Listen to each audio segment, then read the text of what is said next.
You're listening to the LA Football Podcast. What's going on, Los Angeles? Welcome back to the LA Football Show. Segment 3 if you're on radio, the Mighty 1090 ESPN Radio. This is our UCLA segment if you're on podcast. Thank you all for making us a part of your day. I'm Ryan Dyrud, joined by the man, Skinny T, Ryan Anderson. We are live in Indy on a rainy day. How you doing? Doing great. Yeah, it was not a welcome sight to see this rain. We had ourselves a good time last night. We did the St. Elmo's thing, which if you're ever in Indianapolis, definitely check that out. Fantastic service there from our man Ricardo. He's going to be there one more year, so then he's going to retire. So if you want to go get some service from Ricardo, make it quick. Yes, you don't got much time. But yeah, it's a pretty cool little thing. If you work there for 30 years or more, you get your picture on the wall? Yeah, and not just a photo. It's like a legit oil painting. Yeah. So Ricardo, our server, has this oil painting on the wall. It's very like mafia feeling, like not in a bad way, but just like that Italian kind of like family vibe. So mafia is probably a bad example, but Italian family, not an Italian restaurant, but it has that like he's part of the family now, which I would hope so after 30 years of being there as a server. Yeah, definitely. What'd you think of it down there? Oh, I mean, the atmosphere was great. You know, it lived up to the hype in terms of a must-go in Indianapolis, especially during the Combine week, just because, like, everyone's there. So you see, I mean, you sit next to players from the Combine, coaches, GMs, agents, obviously, aplenty. So it's the people watching is very, very good. The food itself, I thought was good. It wasn't anything like... I was very well satisfied. That's for sure. It was very good. Absolutely. Yeah. But it wasn't like the best steak I've ever had, but it was good.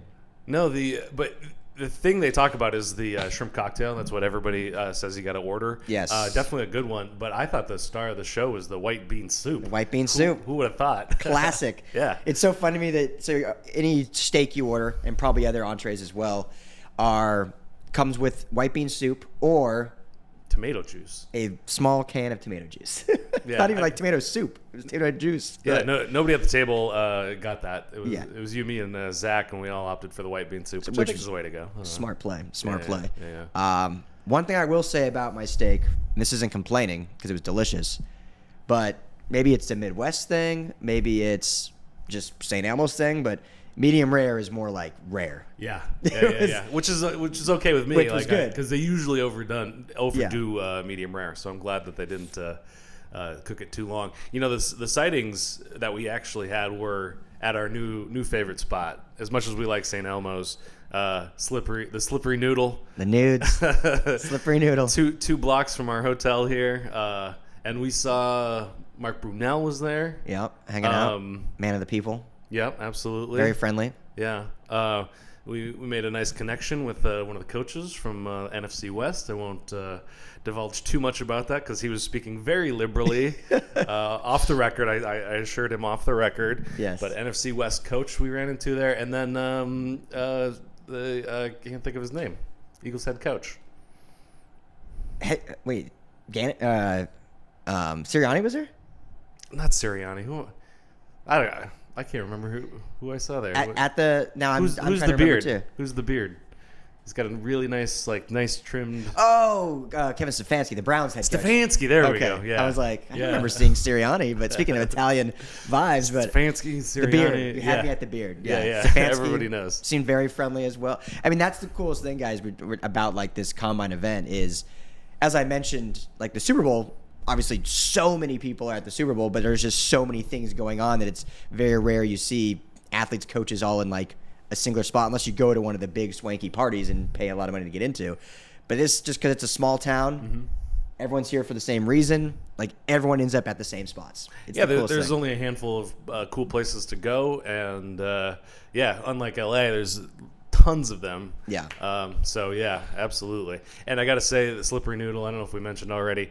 Great prices on whiskey. Oh, the best. Yeah. I'm already dreading getting back to LA for our whiskey prices. You can get like top shelf. I would say top shelf, but for sure middle shelf whiskey for like $8 here. Yeah. And you can't even get well for $8 in LA. Well, and the proximity to Kentucky is kind of amazing if you think about it. I guess it's a couple-hour drive. Yeah. What was Zach saying last night from Louisville? It's like 2 hours. Yeah. Is that what he said? Yeah. Yeah. So yeah, not far at all, but great time. About the coach that we won't mention, it was a really fun. We were just we were talking college football, just like talking Pac-12, Big Ten. Like it was a lot of fun. Absolutely. So, a great time had by all last night.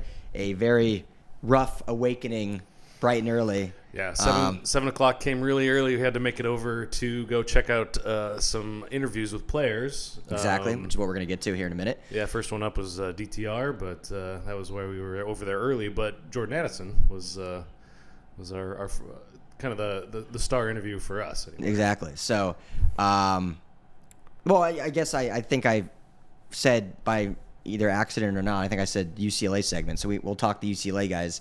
Oh.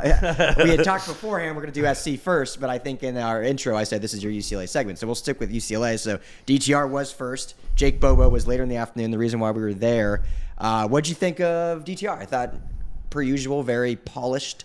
You could see the emotion even in getting interviewed. But he was at the same time as Bryce Young. So obviously Bryce Young had the lion's share of reporters, but DTR had a good little pile there and got some good questions. Yeah, and I thought he's definitely leaning into the idea that he is a pocket quarterback. That's what he wants to be known as. That's what he wants to be seen as. And he kept reiterating, when the quarterbacks and the wide receivers are going tomorrow, people are going to take notice of what he can do with his arm. He can obviously run the ball, no problem there. But he really wants to show off that talent. So I'm excited to see that. I'll be over there tomorrow. Yeah, tomorrow, Ryan, I'll have great reports from the QBs and obviously for us here at LAFB, most notably DTR, so it'll be fun. I love that he wants to showcase his arm. Obviously, he's a quarterback. He does have a good arm. I think that's a lot of people that didn't follow UCLA probably don't realize how good of an arm he does have. But I never understand, and maybe it's because the NFL does this negatively and kind of pigeonholes guys, but I get wanting to showcase you can be a pocket passer, but what makes DTR so special is his athleticism. So if I'm his agent or I'm saying, no, you need, obviously here in the Underwear Olympics, you're going to showcase your arm, but you as a player are a dual threat quarterback that can do things with his legs that other quarterbacks can't do. I think if that's me, I would want him to lean into that. Don't be who you're not, be who you are. That's a fantastic point. Yeah. I mean, highlight, couple, 5-tool player, if you will. Yeah. Not just trying to combat the narrative, but you could see the kind of the emotion kind of coming out when he was questioned about his arm. Yeah. So he's got the chip on his shoulder a bit, and hopefully that propels him over these next couple of days. So yeah, what do you think about teams for him? Yeah, and real quick, just last point before we get into that, because I think with, you see, as an example, Justin Fields, and came into the league, everyone knew he had a great pro day, had those stupid throws that everyone oogles over against nobody. But he had that nice throw, and everyone knew he could run the football if needed, but it was kind of like people were talking about his arm, and then now in the NFL, he's really become that, run first almost quarterback. Granted, they don't have many options in Chicago for him to throw to. Right. But I think when you see someone like DTR and you hear all that, it's almost seen as negative talk about Justin Fields, and some of it is negative. At least people construe it that way. But in reality, it's here's a dude that rushed for 1,000 yards and he can throw too. I hope DTR leans into that in his actual team meetings, but we'll see. Yeah, and I mean, we were seeing more and more quarterbacks, it seems like, with wheels and more guys that can move around much more fluidly. So, I mean, it's something that people have always wanted to see. And I don't know if we've ever had that kind of complete package where they can really get out there and throw the ball at the same time. Yeah. So, and that was one thing throughout his college career that he did need to improve was his pocket passing. But I think in year 5, he showed he was much more capable of that. Now, his big thing now is going to be decision-making and going through his progressions, which is obviously very important, and which is why he won't be a first or second-round pick, but is why he can go anywhere from that 3rd to 7th to undrafted, just because there's so much unknown there. And, you talked about teams that he could fit on, and I'd love to hear your take on it. But, I think when you think of dual threat quarterbacks, you think kind of like they need to go somewhere where they're backing up a similar type quarterback, like at Chicago or like a Seattle with Geno, and I know Geno's older but can still have that escapability, like a Baltimore with Lamar Jackson.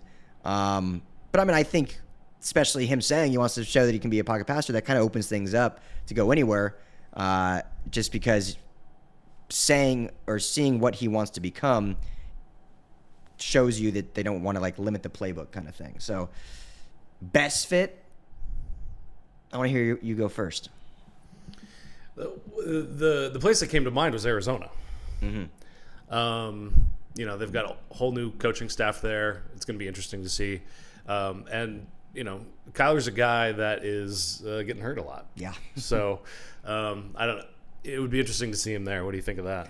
Oh, it makes a lot of sense. Kind of like everything I just said about, having similar style QBs in the QB room.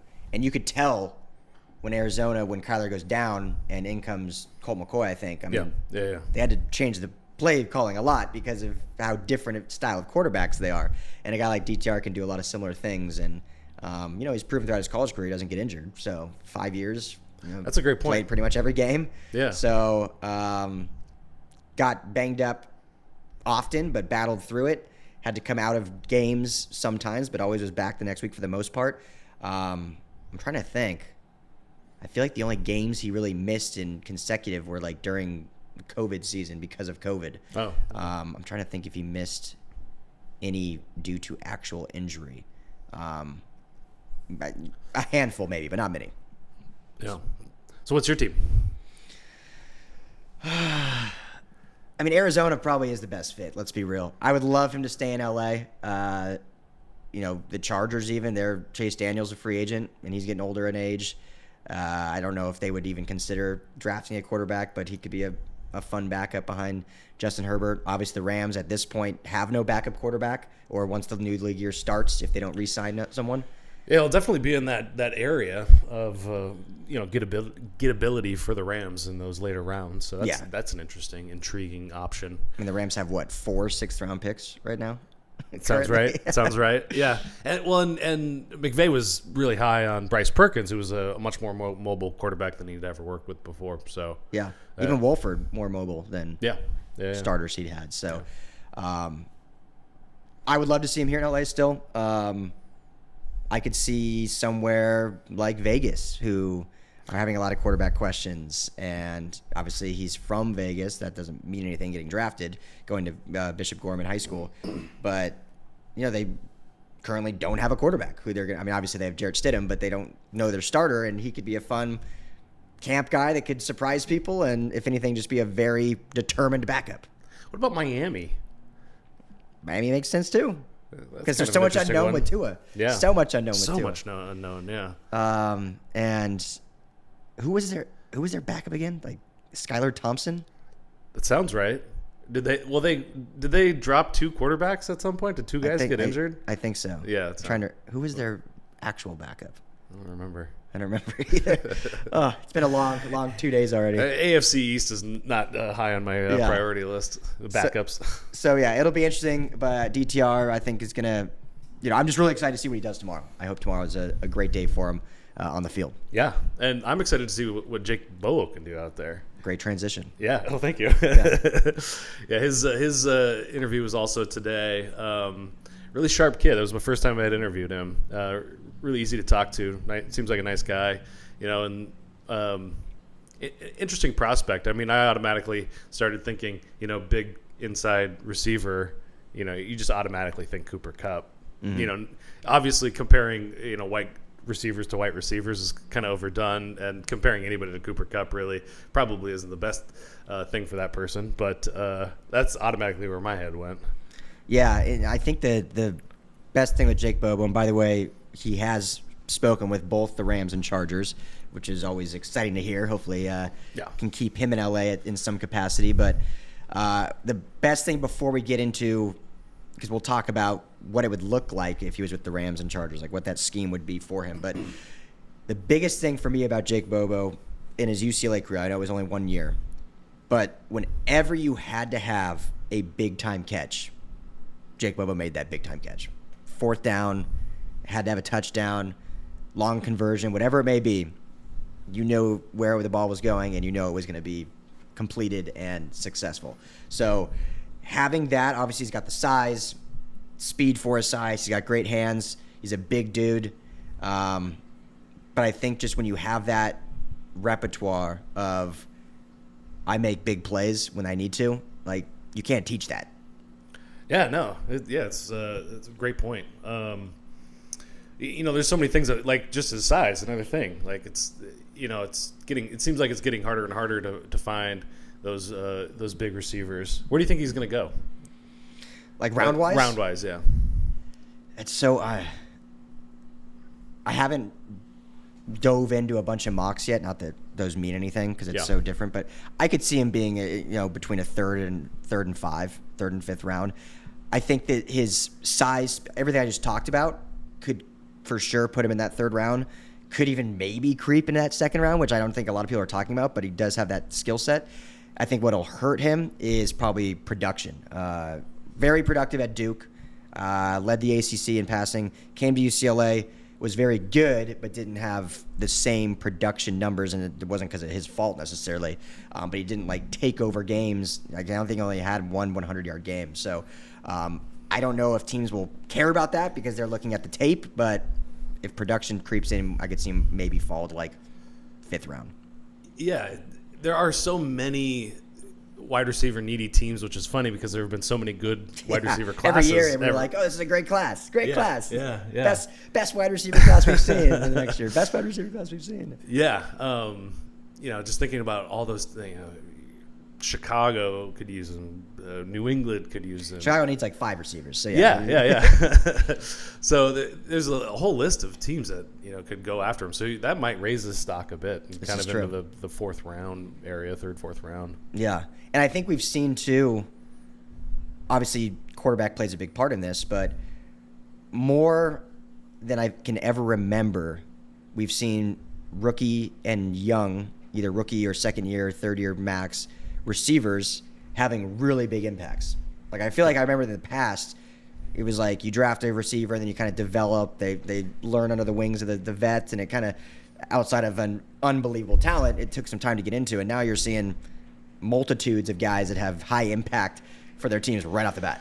Yeah, and the college game and the pro game are getting closer and closer together in terms of scheme. So there isn't that big leap that they have to make. And I think you'll know this more than I will, but I would say that USC's head coach was probably one of the top producers of pro-ready kind of talent. UCLA or USC? Or both? Sorry, I did jump back to USC, but I think Chip Kelly is good at that as well. There you go. Both, absolutely. So you are correct in saying that. We talked about on the show, and this is for a different time, but how Chip's offenses might not necessarily prepare quarterbacks as well, but the other skill positions, they seem like they do a lot. We see guys move on from a Chip Kelly or UCLA or when he was at Oregon and have very successful things, and I think Jake Bobo can definitely do that. So I would love to see him in LA. We'll wrap up with this. Chargers, obviously, their bigger need at receiver is a speed guy, and it just started dumping here in Indy. It paused for a minute, but I'm glad I'm not outside right now. Is that hail almost, it looks like? Anyway, I digress. You would have a similar vibe to a Mike Williams. So I don't know if he fits necessarily he fits anywhere, but I don't know if he's a need necessarily because very similar style, whereas the Chargers just need a speed option. But, he would still go in and have a good impact, and you figure you have Keenan Allen, Mike Williams, Joshua Palmer, and Jake Bobo. That's a pretty good pairing.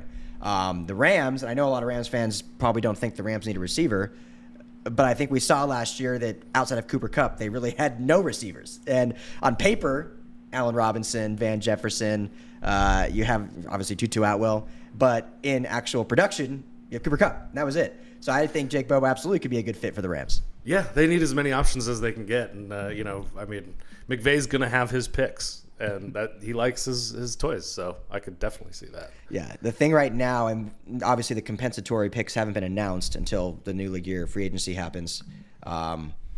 But as of right now, the Rams have a second and a third, and then no picks until a sixth. So either they'd have to go pretty rich and take Bobo in the third, or hope he falls to the sixth, but I don't think he'll fall that far. However, they should be getting quite a few compensatory in those mid rounds, I would assume. Oh yeah, definitely, for sure. So, and then we got Charbonnet is also out here, and Jon Gaines. Jon Gaines. Another UCLA. A couple more UCLA guys, and they're going to be competing or doing Sunday, drills on Sunday. Yeah. Yep. The line of running backs, they leave for the last day. But Charbonnet obviously will be a hot topic and a main guy to talk to, so it'll be fun to see coverage on that. So we'll get into that later in the week. But that is all the time we got for this UCLA segment. If you're on radio, we'll be back after the break for USC. If you're on podcast, don't worry. No more mention of USC on this UCLA podcast. So all you Bruin fam, enjoy the weekend. Enjoy the rest of the combine. Enjoy DTR throwing tomorrow to Jake Bobo. And we'll talk to you guys all next week.